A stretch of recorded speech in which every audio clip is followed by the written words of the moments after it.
Welcome. This is the third episode of Activated Talks. Feels like there's some sort of consistency going on here. So we're at it, guys. We are prepared and ongoing. So today we have prepared ourselves on a topic which is very relevant to the community or the youth community, since that's our target audience. For that sake, we are looking at financial literacy. Okay. Maybe we can hear sort of like an introduction, because now we have a ghost voice. Well, if I'm to mention it. What's up, my nigga? Gents. Welcome to Activated Talks, guys. Right. Ruben. Great. Awesome. No, that's Ruben Shishaki. Ruben Shishaki. Official ghost. Yeah. All right. Okay, so that's it today. We are gonna do financial literacy, and bear with us. Let's get it. Yes, sir.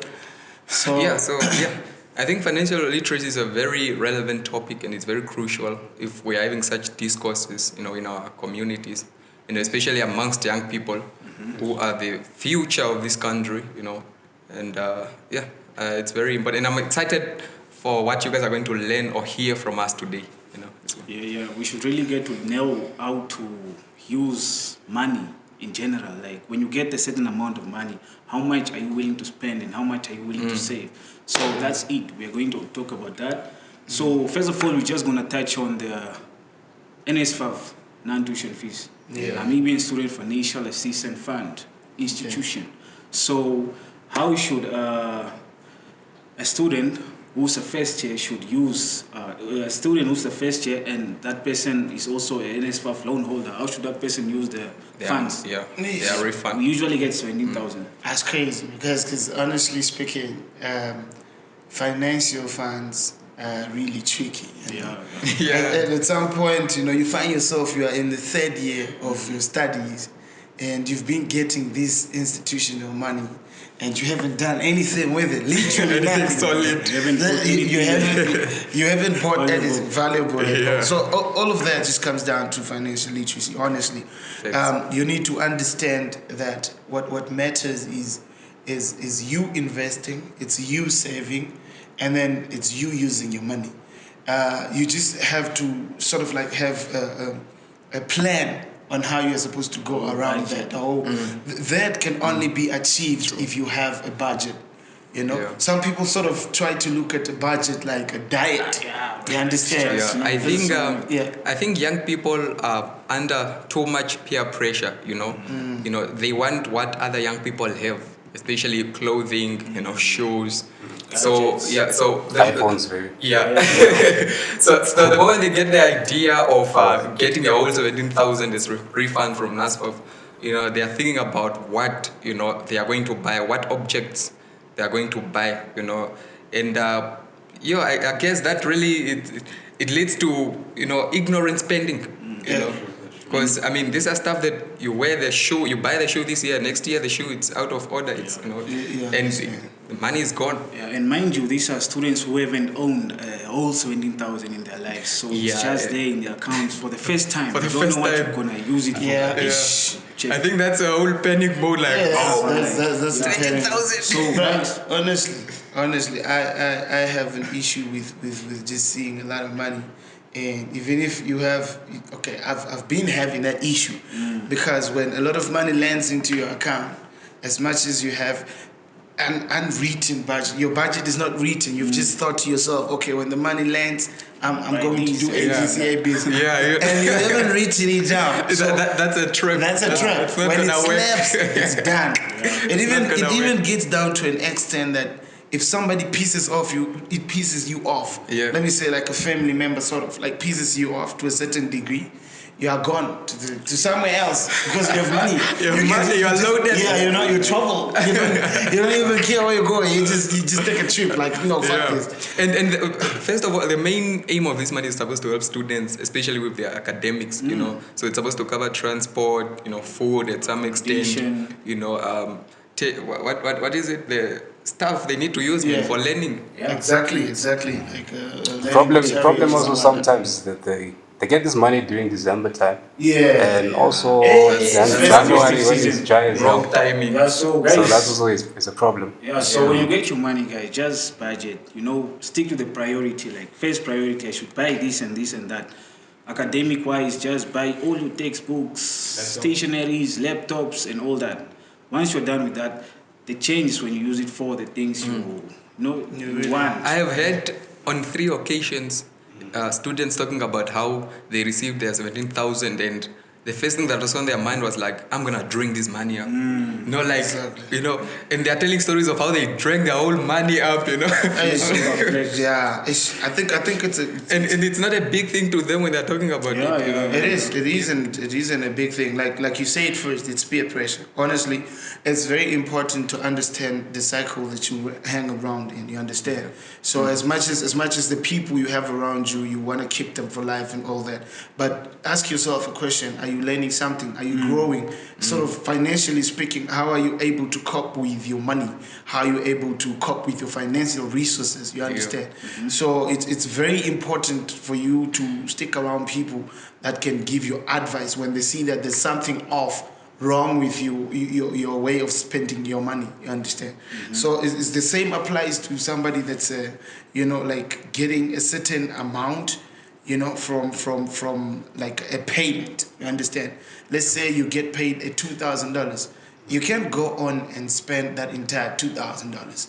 At the end of the day, you're still gonna run into debts, and then that's just, you have a very low financial understanding. So it's important that you use half of it to an extent that you use it on very important items that you want to get, and then from there you can look at the end results. And I mean the end behind is the money that's left. You can save it. Yeah. And then because you never know when problems arise. I think saving is one thing young people don't prioritize in Namibia. It's one thing they don't do and they don't care about. I was talking to a young person and a fellow young person, and this person was like, what is the use of saving? Why am I saving? So saving is really important, and you need to say that, okay, I'm going to save this amount of money for this. You need to specify your savings. If you're just going to be like, I'm saving for future emergencies, it won't work, because everything becomes an emergency now, exactly. Right? So you need to specify that, okay, I'm saving because I want to purchase this item, or I'm saving because I want to get to this level of money accumulation in my account. So saving, it's one thing that also young people don't prioritize. But then young people should also really save for unexpected events. Check, so you never know when you fall ill, and then the doctor will ask for. So that's why you need to stipulate. Okay, this saving emergencies. This saving. I wanna buy. Let me say the latest iPhone or something. This saving. I wanna invest it. I wanna start business. Why is business not like a major discourse amongst young people? Most definitely. But then with business, I think you have to save and then open up a business. Isn't that investment? Well, investment. Yeah. That's one thing I wanted to touch. Like when you was talking, like some people, like you've met people who you are told like saving, and then they go on about it like, what's that? You understand? Because if I might be, I tend to be corrected, but most people I've come across with, they want to save money with a mentality that when they get it back, it's multiplied. You understand? And there's no way that's possible. Unless it's an investment. Yeah, exactly. But just putting money on your savings account, it's not gonna grow. Yeah, people want money. If they have money and keep it, that's like it's torture. And they need to understand inflation also, and that money loses value. So you need to invest it. As much as we are trying to advocate for saving, we also need to invest our money so that it grows. Definitely. No, we need to we need to invest. But most importantly, invest with trusted sources. Please. That's one thing. There's a lot of get rich quick schemes going on around in this country. Like there's a lot of students that use this money to sort of do forex trading. Yeah, I understand. That's sometimes it's risky. That's really very trusted risky. source. Yeah, you need the trusted source. That's number one. But you also need to understand finance to some extent. Read on finance, subscribe to finance sites, get daily news on finance. things like that. Have like financial books, like personal financial books on which you can read on, just to have like a holistic view of what finance entails. Get literate yourself to a point that you don't just hang in there and you know only the basics, which is transaction wise. You just go and exchange, buy, and then you're gone. You understand? Not thinking of what the near future or the far future holds for you. Very important. And that's one thing. I think it also has to start with black parents to teach their children how to, from an early age, how to handle money, how to, because a lot of young people don't, just the idea of reading a book on financial literacy, it's making them sleepy. They don't want anything about it. Yeah. So if these things can start from a younger age, to say that, look, money is very important and this is how money is spent, coming from a black parent, it's very important. Yeah, it's very important because I think I saw this like on social media, if I'm not mistaken, like Jackie Chan, when he started getting sort of like financial resources from his acting and whatnot, he was just going to restaurant and paying for people's fee. You understand? That's weak understanding of financial responsibilities. Like people just eating in restaurants. You just tell them, no, it's fine. I got your bills. He was on a whole charity situation. Exactly. Like I got your bills. Yeah, that's it. So no matter how much money you have, you can't. That's not how. That's not how you do it. Yeah, that's not how you're supposed to. So it's very important that you educate yourself on that particular areas. If possible, get a financial advisor if you can. You understand? You get a financial advisor. Just get educated on those particular areas. So one thing about young people is they want to show other young people that they have money or that they have something. They want to show off because they want people to notice them, within their social groups or whatever, their friendship circles and stuff like this. So it leads to really ignorant spending. I think the pressure also comes from social media. Social media.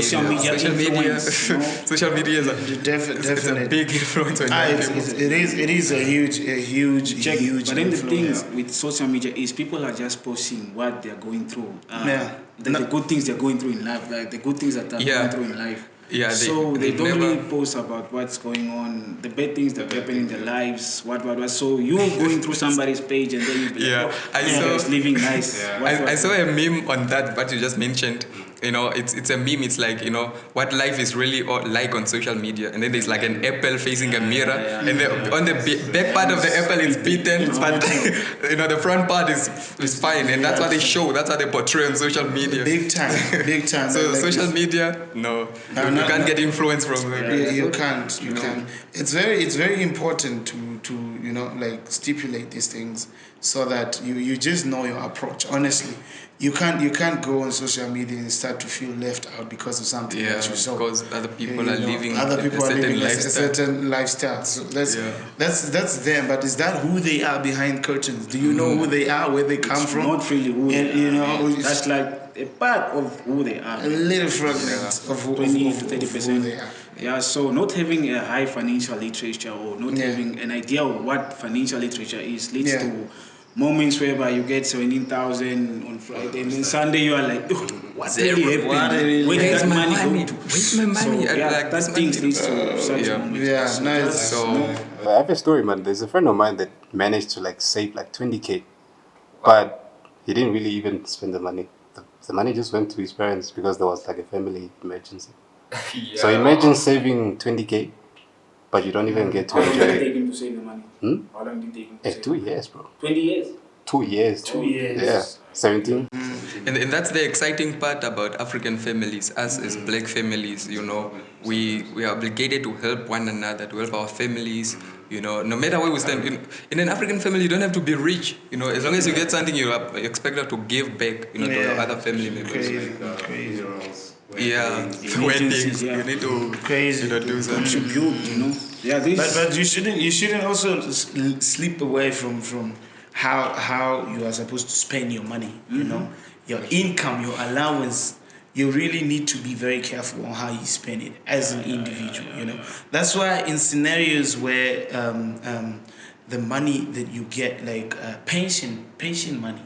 Do you see how pension money? Yeah, exactly, pension money. Do you see how pension money disappears, bro? You understand? How pension money disappears. Because the thing is, the people that get this pension money, they don't really have much time to even spend. They usually just give it to their kids and all that. And also just spend And they don't even get to spend the money wisely. They just exactly. You know why they do that? Because they don't budget that money. They don't understand how that money is. And it's money that you've never There's a lot of money. Yeah, it's money you've never worked for. You didn't work for it. So it just comes there. And imagine you're like a student and you get 17K and then you get somebody at the village that has pension and gives you another 10K. Imagine.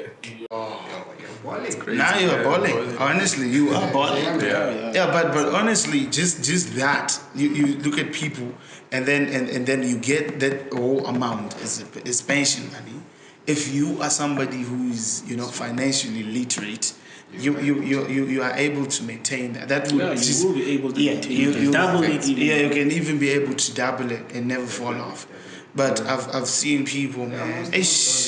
I don't know. They want to satisfy what they haven't done. Start to even buy things they wouldn't have bought if they hadn't received them. Living a whole different lifestyle. A whole different lifestyle. And I think we really need to emphasize on investing in this case. And there are good investment platforms. There is the Namibian Stock Exchange. I don't know if a lot of people are aware about it.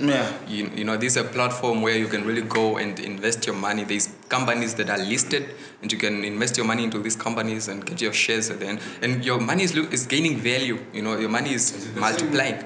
Can you is it the same as MTC? Because I remember. Yeah, it's similar to the MTC shares.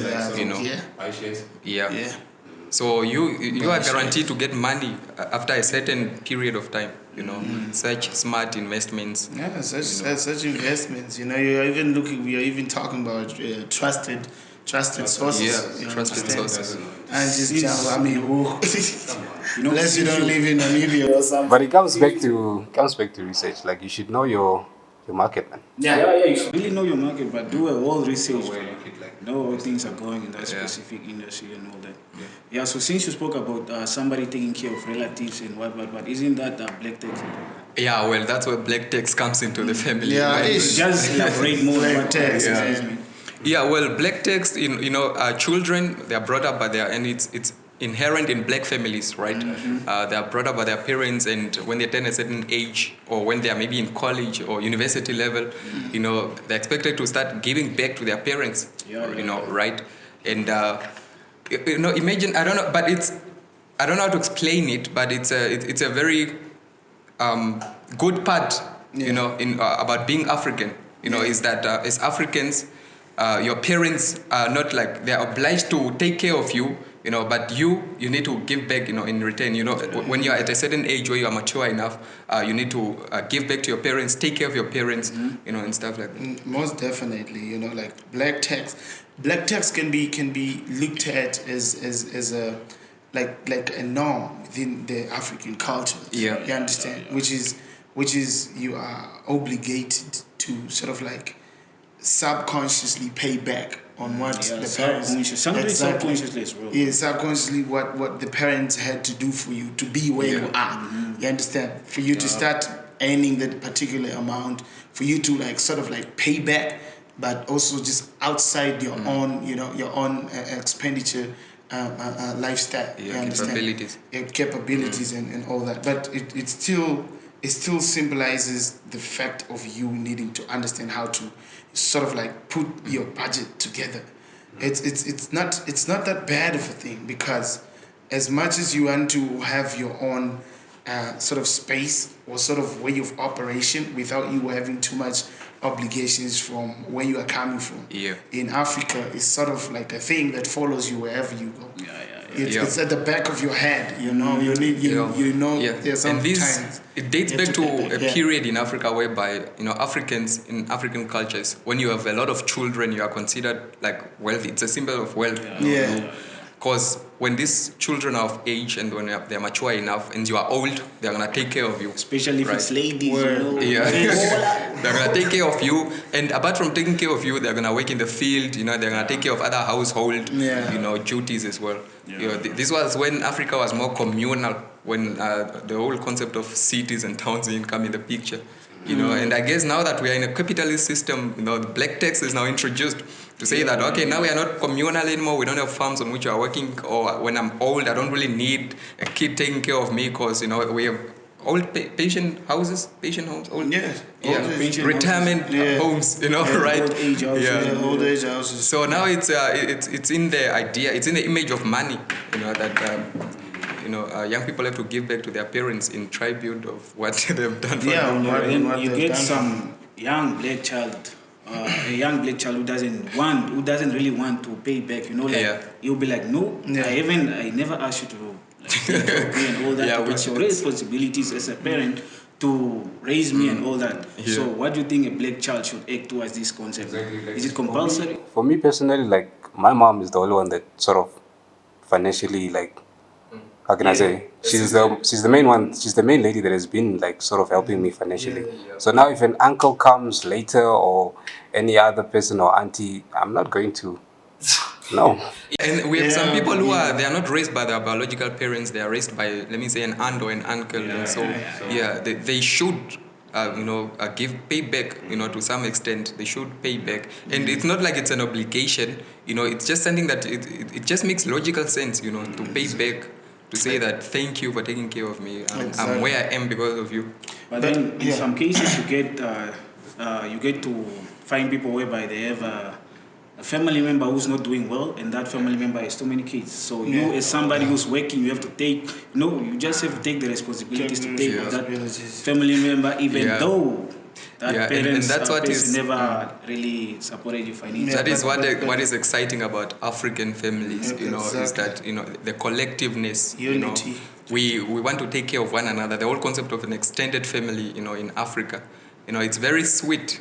It's amazing, because if that thing was not existent, I'm sure the levels of poverty in Namibia would have been higher today. If the whole concept of taking care of an extended family did not exist, poverty would have been tremendous, because we have a lot of people, you know, they are being taken care of by families that are really far in the gene line. But also one thing I've noticed, actually, I don't know if that's just in my family, is that it's just the fact that parents are so aware, or they are very, very, expectant of it. You know, compulsory. Like there's no two ways to it. You can't escape it. Like I remember there was this time. You know, I don't know what quarrels I was having with my pops and stuff like that. You know, we was talking. And then, you know, he just suddenly started talking in a way that trying to put me back into line, because I was sort of like getting out of line, you know. He was the only one supporting you, or was there? He is. But there is this, like, I got aunties, bro. Aunties, my mom's still there. They come through, bro. They come through. But it's a whole scenario for me. I won't even go there. But yeah, there's a situation like that, and then I go on try to say, no, you know what? Things like that, we are supposed to start looking at them like, you are just supposed to do this, and whatever outcome comes out of it, that's just gotta be accepted. Because at the end of the day, I'm still your son, you my pops. You understand? If it turns out to be that I want to have my own personal life, let me be, bro. My guy, I won't even say that. No, you can't. Nah. It was a scenario where, you know, we had to have like a back and forth situation. You understand? But he didn't take it slightly. Like I'm trying to be disrespectful or something. You understand? This was like, this was 2018. 2018. Yeah, 2018. That was my first year, dog. Like me being here, just my first, you know, the stresses and all that and whatnot. New environment. Hey, there's just some point you reach in life and be like, no, man. Nah, bro, let me just be, bro. I feel like, and also, I don't know, I feel like this is what most students also go through, you understand? There's so much pressure to some of us, or students who come from sort of like average houses or average homesteads. You understand? Low income. Yeah, low income and whatnot. When you are here at the institution, your people or let me say your relatives sort of look at you like a savior. Like we have this thing of in black families, the fact that you're at university, it's like you made it in love or something. It's like you're somehow miraculously you are financially stable. Because I know, like if I was to go back to my hometown and tell people and people that know that I'm a Judo, trust me, they look at me in a different way. I think that somehow you've started to acquire money tremendously. It's like you made it, which is not the case. This is the time actually where you need more support. And that's one thing. I think this has to be emphasized. That's one thing that got kids just having problems with how they cooperate or how they interact with their friends. You understand? Because there's so much pressure from home that even if they go through a certain, like a certain sort of like miss their way, they become so frustrated because there's a lot of expectations at home. You understand? There's no free will, free mind of them in their operations. They sort of look at it like, how will my father, how will my mother, how will my aunt look at this? This one seemed to be a good thing. You understand? So it's a lot of pressure on us. It comes down to mental. You understand? It comes down to a point where even you yourself just sitting down, relaxing, and trying to think about it might just drive you crazy. You understand? Wow. What a whole discussion. So I actually learned. But it's really important for parents to also just sort of understand that we still need your support. We still need your support. We haven't made it yet. We are trying to finish, and if God allows that, we will be there. Since it's an obligation for black tax, we will be there to pay back. And let me just urge young people, especially in their 20s, we need to be business minded, guys. I know the whole concept of graduating and going to work for someone, it's amazing, getting a salary, but we need to be business minded to uplift our economies, and as black people to be economically strong in this country, because the economical scales are in the favor of the other minorities, right? So we need to really be business minded and not just spend money on petty stuff, and when we are 30 we are broke as hell. Exactly. And the poor the levels of poor people in the country is just increasing because of such. And also, let's reduce our spending on alcohol. I know people are not gonna be happy with this statement. People are gonna be hating me for this. Alcohol, guys, alcohol is stealing money from a lot of families, and that's why we have a lot of domestic violence because of alcohol. And guys, let's just limit the alcohol consumption. You can buy, spend money on alcohol, but let's then limit the consumption. Have something to invest. As black, let us make our black family strong, man, economically. Most definitely. That comes down to you choosing your battles, right? You understand? Because I won't lie to you, man.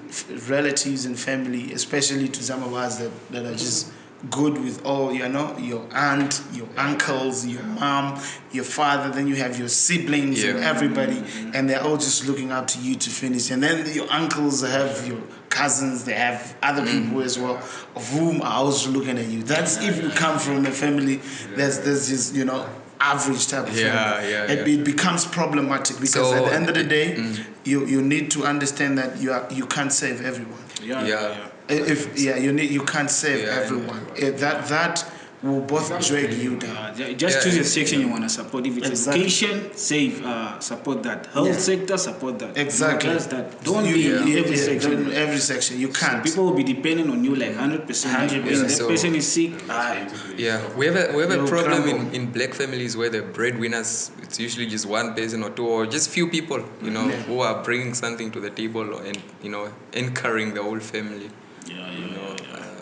And that needs to stop, man. We need to, as young people, we are the ones who can stop this cycle of just having one or two breadwinners in the family. We need to start breaking the cycles of poverty, man. The chains of poverty. Family business or something, man. So we just break down. Let the wealth be passed down in the family. I think that's one of the things which you can look at if you have started working and whatnot.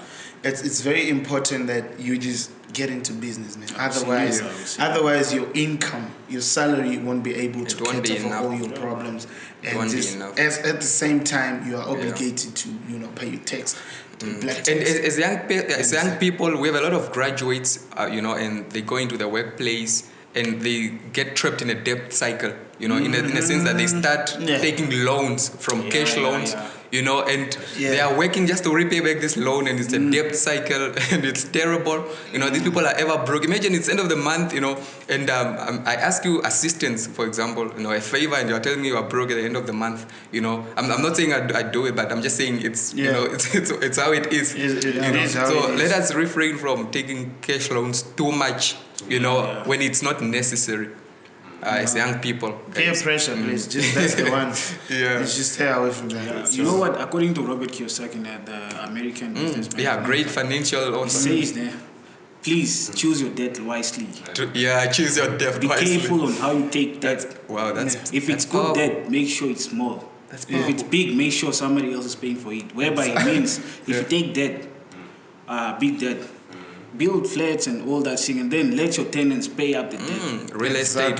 He emphasizes a lot on real estate. How you can. Real estate is a good investment. How you can make money from, because people need a place to live. People need a place to stay. Real estate can never go wrong. Can never. It's a great investment. Yeah, most definitely. You just need to, and with that, you don't even need to also just get indebted, like jump into debt. It's important that as you are working, you can just put money aside. You understand? Just like Martin was saying, you can start saving up. It doesn't matter how long it takes. You understand? Patience is the key at some point. So you need to understand that you putting money aside is just allowing you to also sort of have a leverage in case anything comes back. At some point you would want to also just save money in a dividend type of manner. Understand? You save money for ABC, and there's money for for some other issues as well. So it's important to just start saving, investing, and not just spending. You need to have a strategy of spending, and when you're spending, you know that what you're spending, you're gonna get as double as that. Let's budget, guys. Work on your financial literature. You understand? Exactly. Work on your financial literature. It's very important that you start reading books on finance. Get a financial advisor if possible. Cooker. And before we close off, a lot of I'm actually studying political science. A lot of people don't know this. People know that Lauren here and Brendon here are studying media. I'm doing political science. Media we have Brendon. We have Ruben behind there who's doing geography. Right? Is it awesome? Thanks, guys. So see you next time. Till next time. Like, subscribe. You know the vibes. I ain't even gonna say. Yeah.